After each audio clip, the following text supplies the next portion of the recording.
Hello students, तो स्वागत आप सभी का हिमाचल एग्जाम यूट्यूब चैनल में। तो डियर स्टूडेंट्स, आज के सेशन में हम डिस्कस करेंगे HP GBT TET previous year question paper जो आपका एग्जाम हुआ था नवंबर 2025 को।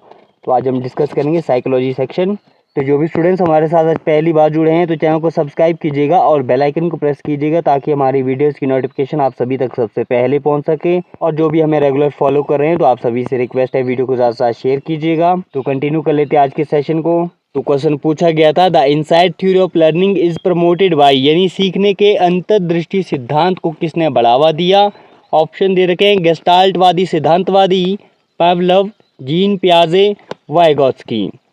तो सीखने के यानी the insight theory of learning is promoted by gestalt theorist, यानी ऑप्शन नंबर ए सही हो जाएगा। तो ध्यान दीजिएगा, सीखने के अंतर्दृष्टि सिद्धांत को गेस्टाल्टवादी मनोवैज्ञानिकों ने बढ़ावा दिया था और इस सिद्धांत को जो है मुख्य रूप से जर्मन मनोवैज्ञानिक वोल्फगैंग कोहलर ने प्रतिपादित किया था और इनके अन्य सहयोगी मनोवैज्ञानिक थे मैक्स वर्दिमर, कर्ट कोफका और कर्ट लेविन इस विचार से जुड़े थे। और इस सिद्धांत का मुख्य विचार था, इस सिद्धांत के अनुसार सीखना प्रयास और त्रुटि, बोले तो ट्रायल एंड एरर से नहीं बल्कि किसी समस्या को पूर्ण रूप से समझने पर अचानक आने वाली सूझ या अंतर्दृष्टि से होता है। और ये जो प्रसिद्ध प्रयोग ये किस पे किया गया था, कोहलर ने सुल्तान नामक के चिंपैंजी वन मानुष पर बक्से और छड़ियों की मदद से केले तक पहुंचने का प्रयास किया था। अगला क्वेश्चन पूछा गया था, dash play a significant role in development of personality, बोले तो व्यक्तित्व के विकास में डैश की महत्वपूर्ण भूमिका होती है। ऑप्शन दे रखे हैं the interaction of heredity and environment, examination, only heredity, only environment. तो यहाँ पर राइट आंसर हो जाएगा the heredity and environment, option number A सही हो जाएगा। The interaction of heredity and environment play a significant role in the development of personality.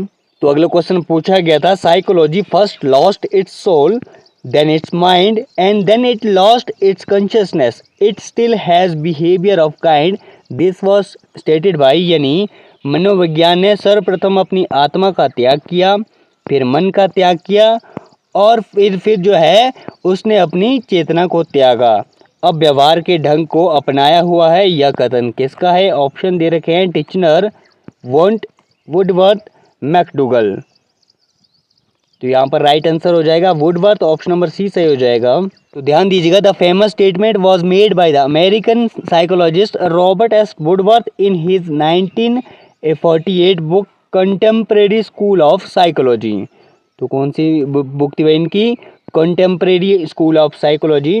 तो अगला क्वेश्चन पूछा गया था, according to Vygotsky learning can not be separated from, option दे रखे हैं reinforcement, a measurable change in behaviour, perception and attentional process, या फिर इट्स सोशल कॉन्टेक्स्ट। तो वाइगोत्स्की के अनुसार सीखने को जो है उसके सामाजिक संदर्भ से पृथक नहीं किया जा सकता है, ऑप्शन नंबर डी सही हो जाएगा, इट्स सोशल कॉन्टेक्स्ट। तो अगला क्वेश्चन है, fitting new information into existing schema is known as, यानी मौजूदा स्कीमा में नई जानकारी जोड़ने को क्या कहा जाता है। ऑप्शन दे रखे हैं एकोमोडेशन, इक्विलिब्रेशन, एसिमिलेशन, या फिर ऑर्गेनाइजेशन। तो fitting new information into existing schema is known as assimilation, option number C सही हो जाएगा, आत्मसातकरण।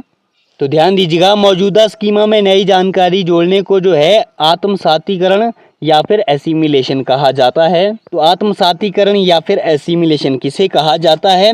यह जीन पियाजे के संज्ञानात्मक विकास सिद्धांत का हिस्सा है। इसका मतलब है जब कोई बच्चा या व्यक्ति नई जानकारी या अनुभव को अपने पुराने ज्ञान के ढांचे में बिना किसी बदलाव के फिट कर लेता है, उसे कहा जाता है आपका आत्मसातीकरण या फिर एसिमिलेशन। तो उदाहरण के तौर पर देख लेते हैं, यदि एक बच्चे ने केवल सफ़ेद रंग के कुत्ते देखे हैं और वह पहली बार जो है काले रंग का कुत्ता देखता है तो वह उसे भी कुत्ता ही कहता है। उसने जो है अपने पुराने ज्ञान में नई जानकारी को शामिल कर लिया है, उसको बोलते हैं, ये जो है आपका एसिमिलेशन का एग्जाम्पल है। और नेक्स्ट है समायोजन, बोले तो एकोमोडेशन, जब नई जानकारी पुरानी स्कीमा में फिट नहीं बैठती और व्यक्ति को अपने पुराने ज्ञान के ढांचे में बदलाव करना पड़ता है या एक नया स्कीमा बनाना पड़ता है, उसे समायोजन बोले तो एकोमोडेशन कहा जाता है। तो उदाहरण के तौर पर देख लेते हैं, जब वही बच्चा एक बिल्ली को देखता है और उससे कुत्ता कहता है, लेकिन बाद में सीखता है कि बिल्ली म्याऊं करती है और भौंकती नहीं, तो वह जो है अपने पुराने ज्ञान में जो है सुधार करता है और बिल्ली के लिए एक नया स्कीमा बनाता है। तो अगला क्वेश्चन पूछा गया है, TAT is a projective technique use for measuring. Option दे रखे हैं पर्सनैलिटी, इंटेलिजेंस, क्रिएटिविटी या फिर स्ट्रेस। तो TAT is a projective technique use for measuring personality. Option number A सही हो जाएगा। तो ध्यान दीजिएगा, TAT बोले तो thematic apperception test is a projective technique use for measuring personality and the test was created by American psychologist Henry A Murray and Christian D Morgan at Harvard University in 1930। तो अगला question पूछा गया था, a concept learned by a student in science class is used by her in social science class.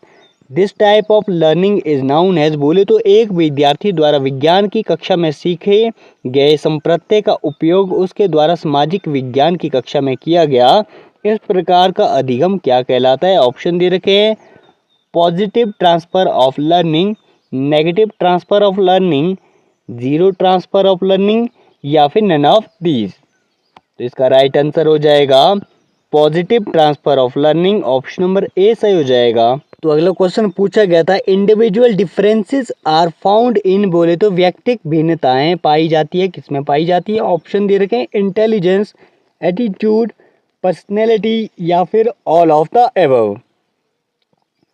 तो individual difference are founded in intelligence, attitude, personality, बोले तो all of the above. Option number D सही हो जाएगा। तो अगला question पूछा गया था, when a test measure what it is suppose to be measure then that quality of test is called. बोले तो जब कोई परीक्षण वह मापन करता हो जिसके मापन के लिए उसे बनाया गया हो, तब परीक्षण के इस गुण को क्या कहा जाता है। ऑप्शन दे रखे हैं वैलिडिटी, रिलायबिलिटी, ऑब्जेक्टिविटी या फिर सब्जेक्टिविटी। तो when a test measures what it is suppose to be measure then that quality of test is called validity. Option number A सही हो जाएगा। तो ध्यान दीजिएगा, वैलिडिटी बोले तो परीक्षण की सटीकता, यह सुनिश्चित करता है कि टेस्ट उसी विशिष्ट योग्यता या ज्ञान को माप रहा है जिसके लिए उसे तैयार किया गया है। विश्वसनीयता बोले तो रिलायबिलिटी, परीक्षण की निरंतरता। इसका अर्थ है कि यदि एक ही टेस्ट को अलग अलग समय पर समान परिस्थितियों में लिया जाए तो परिणाम लगभग समान ही आएगा। वस्तुनिष्ठता बोले तो ऑब्जेक्टिविटी, परीक्षण की निष्पक्षता। इसका मतलब है कि मूल्यांकन करने वाले व्यक्ति की पसंद नापसंद या व्यक्तिगत विचारों या परिणाम पर जो है कोई प्रभाव नहीं पड़ता। व्यवहारिकता बोले तो परीक्षण की सुगमता। इसका संबंध इस बात से है कि टेस्ट को आयोजित करना, उसकी जांच करना और उसे समझना कितना आसान और किफ़ायती है। तो अगला क्वेश्चन पूछा गया था, a teacher observed that Aarti in her class playing melodious self-composed music in her keyboard. He thought that Aarti seemed to be high in dash intelligence. Option दे रखे हैं स्पेशल, बॉडीली काइनेस्थेटिक, म्यूजिकल या फिर linguistic.